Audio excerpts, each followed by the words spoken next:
cumprimento o professor Beluso.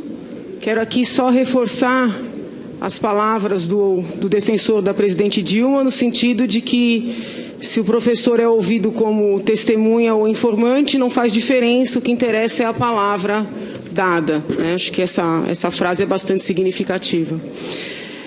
Eu gostaria de saber, professor, se o senhor leu a íntegra dos autos do processo, na verdade, os vários processos que tiveram trâmite perante o TCU, tanto com relação a 2014 como com relação a 2015.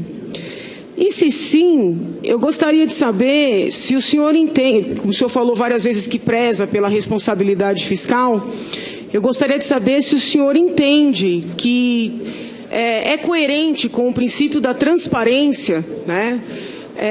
O fato do Banco do Brasil, da Caixa Econômica Federal, do BNDES terem lançado os valores referentes, por exemplo, ao Plano Safra, ao PSI, ao Minha Casa Minha Vida, como crédito diante do Tesouro Nacional, e, por sua vez, o Tesouro Nacional e o Banco Central não terem lançado estes mesmos valores bilionários que se acumularam por muitos meses, até por anos, como débito. Então, eu gostaria de saber se o senhor leu a íntegra desse material e se o senhor entende que isso é coerente com o princípio da transparência que deve nortear a responsabilidade fiscal.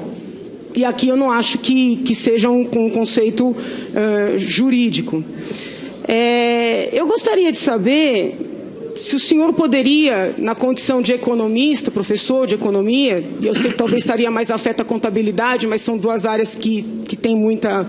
Se o senhor poderia explicar o que seria essa tal criatividade, contabilidade criativa, tão mencionada na imprensa. Eu sei que é um termo não técnico, como também não são técnicas as pedaladas, mas eu gostaria de saber se o senhor teria como explicar o que é isso. Gostaria também de saber... não sei se o senhor chegou a ler o parecer do procurador Ivan Marques, que foi mencionado pelo defensor. No entanto, o procurador Ivan Marques, em mais de uma oportunidade, afirma o seguinte, que estas operações, independentemente da natureza, tá? Que sejam operações de crédito ou operações de prestação de serviço, mas ele diz textualmente, estas operações tiveram como finalidade principal maquiar as contas públicas. Elas tiveram como finalidade principal não um financiamento pura e simplesmente do Tesouro, porém, maquiar as contas públicas. Eu gostaria de saber o que o senhor entende dessa frase e se o senhor compreende que o procurador, no caso, o procurador Ivan Marques, estaria sendo parcial nesta sua avaliação. Também gostaria de saber, na hipótese de o senhor ter lido a íntegra destes autos, se o senhor pôde constatar que, em termos de porcentagem, as operações que foram chamadas popularmente de pedaladas favoreceram muito mais as grandes empresas, as grandes fortunas, quando comparamos com os programas chamados sociais e tão alardeados pela defesa da senhora presidente. Seriam essas as minhas indagações por enquanto.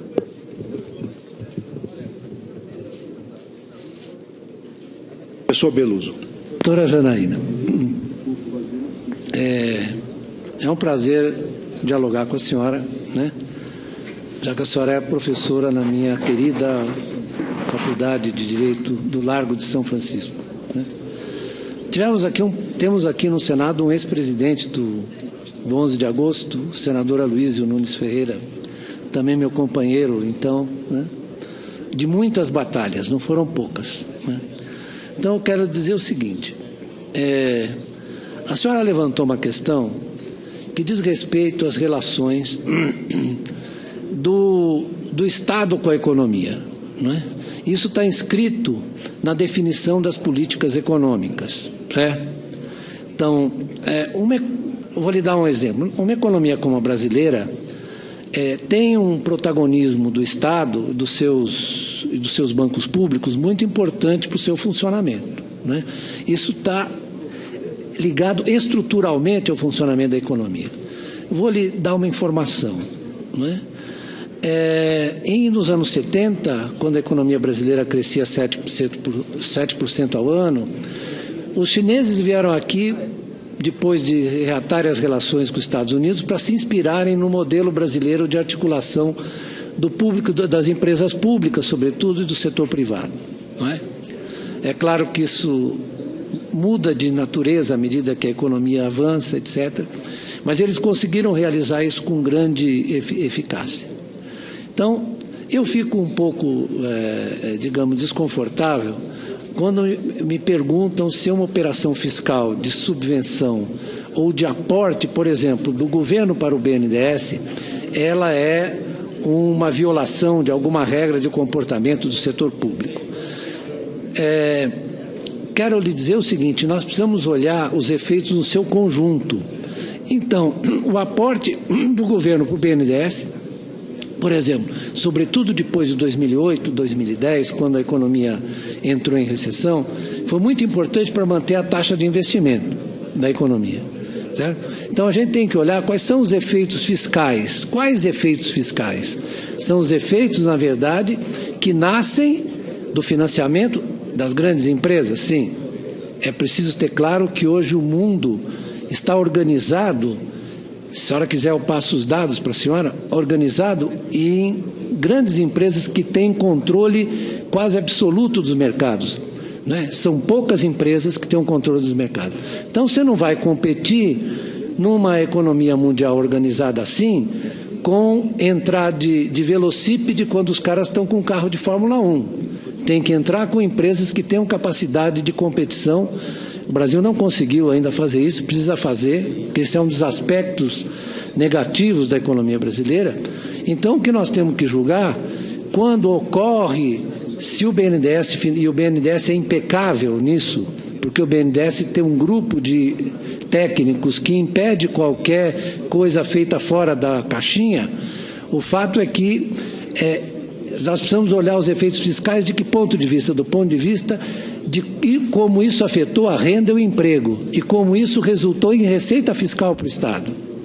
Se a senhora olhar o período em que o BNDES fez isso, né, e que a economia estava crescendo, a receita fiscal também cresceu.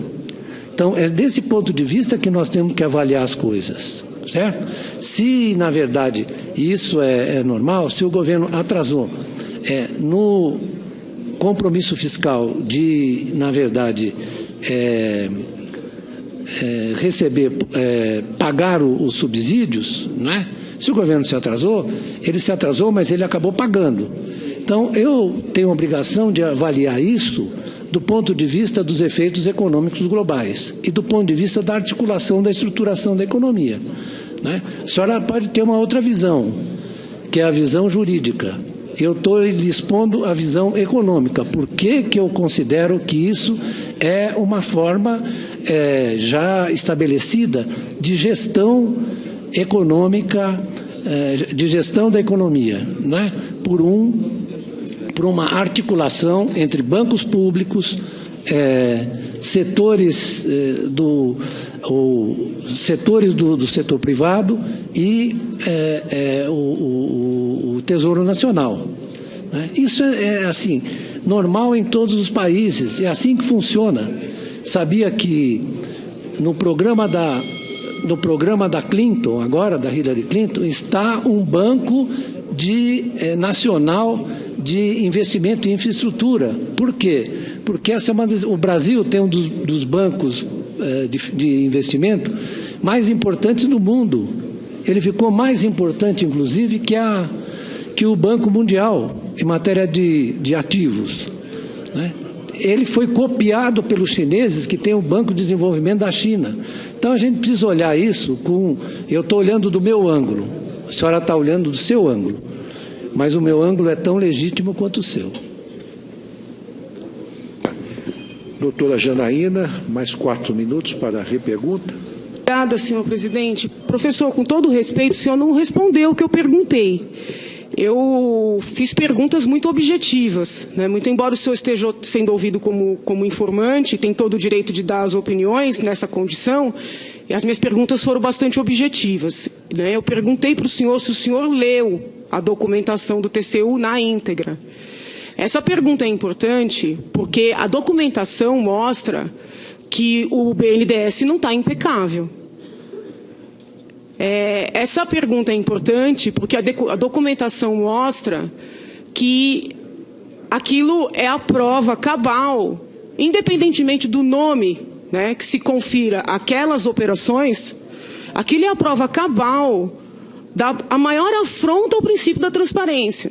Então eu pergunto ao senhor novamente, se o senhor leu na íntegra aqueles processos, se o senhor considera, eu vou terminar, por favor, se o senhor considera que aqueles achados que estão lá documentados, não são só opiniões dos técnicos, não é só o parecer do Dr. Júlio, são documentos, ofícios, vindos da Caixa, do BNDES, do Banco do Brasil, constatações em auditorias independentes. Aliás, tudo isso veio à tona por uma auditoria do próprio BC, isso não começou com o Dr. Júlio, demonstrando que o que estava contabilizado nos bancos como crédito simplesmente não existia nas estatísticas do governo, no central, ou seja, no Tesouro e no Banco Central. Eu gostaria de saber, independentemente do nome que se dê, isso é coerente com o princípio da transparência? Então, são duas perguntas objetivas e tem mais uma pergunta objetiva, que é muito importante, porque um dos pontos aqui de discussão que tem se estabelecido há muito tempo, já há horas, é o parecer do Dr. Ivan Marques, que a defesa se apega a uma parte do parecer.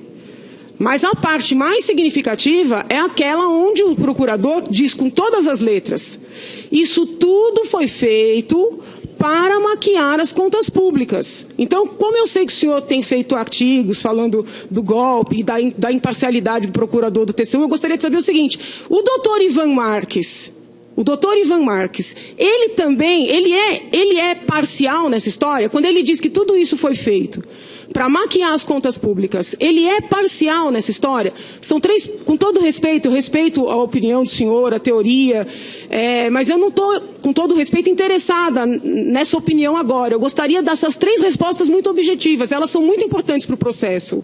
Por favor, professor. Do professor Beluso.